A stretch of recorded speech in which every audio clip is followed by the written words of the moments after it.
രാത്രിയാണ് നിയ്യത്ത് വെക്കേണ്ടത്. സൂര്യാസ്തമയത്തിന്റെയും ഫജ്റുസ്വാദിഖിന്റെയും ഇടയിൽ, സൂര്യൻ അസ്തമിച്ച് മഗ്രിബിന് ശേഷം സുബ്ഹിയുടെ ഇടയിലായിട്ട് എപ്പോഴും വെക്കാം. പല ആളുകളും തറാവീഹിന് ഇമാമ് ചൊല്ലിക്കൊടുക്കുന്നത് അങ്ങനെ ഏറ്റു ചൊല്ലും, നബൈത്തു സോമഗദിൻ, അങ്ങനെ ഏറ്റു ചൊല്ലും. യഥാർത്ഥത്തിൽ ഈ നീയത്ത് എന്ന് പറഞ്ഞ ഹൃദയം കൊണ്ട് ചെയ്യേണ്ട കാര്യമാണ്. നമ്മളിങ്ങനെ തൂങ്ങി ഉറങ്ങിങ്ങാണ്ട് എന്തോ തൊള്ളോണ്ട് പറഞ്ഞ് മനസ്സിലൊന്നുമില്ല, അങ്ങനെയാണ് നീയത്താവൂല. അപ്പൊ നീയത്താവണമെങ്കിൽ ഹൃദയത്തിൽ കരുതണം. നാളെ നോമ്പെടുക്കാണ്, ഫർള് നോമ്പെടുക്കാണ്, ഞാൻ കരുതി നീയത്ത് വെക്കണം. ആ നീയത്തെടുത്ത് നോമ്പെടുത്ത ആള് പകൽ സമയത്ത് ഒരാള് നോമ്പ് ഞാൻ മുറിച്ചു എന്ന് പറഞ്ഞു അല്ലെ കരുതി, അതുകൊണ്ട് നോമ്പ് മുറിയില്ല. നിസ്കാരം അങ്ങനെയല്ല. നിസ്കാരം ഒരാള് നിസ്കാരത്തിന് തക്ബീർ കെട്ടിക്കഴിഞ്ഞതിന് ശേഷം മുറിച്ചു എന്ന് പറയണ്ട. നിസ്കാരത്തിലേക്ക് പ്രവേശിച്ചിട്ട് ഒരാള് നിസ്കാരം മുറിച്ചു എന്ന് കരുതുകയോ തറദ്ദുദാവുകയോ ചെയ്താൽ തന്നെ നിസ്കാരം ബാത്തിലായി. നോമ്പ് അങ്ങനെയല്ല.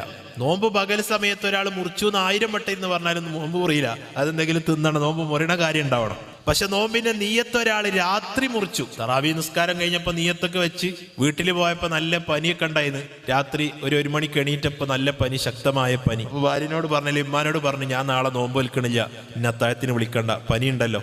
അങ്ങനെ വിളിച്ചില്ല. സുബഹി ഖളാവണിന് മുമ്പ് വിളിച്ചു, നിസ്കരിക്കണല്ലോ. അപ്പൊ വിളിച്ചു നോക്കുമ്പോ പനി മാറിയിക്കണ്. അപ്പൊ അവൻ പറയാണ്, എനിക്ക് നോമ്പുണ്ട് പറഞ്ഞു. നോമ്പില്ല.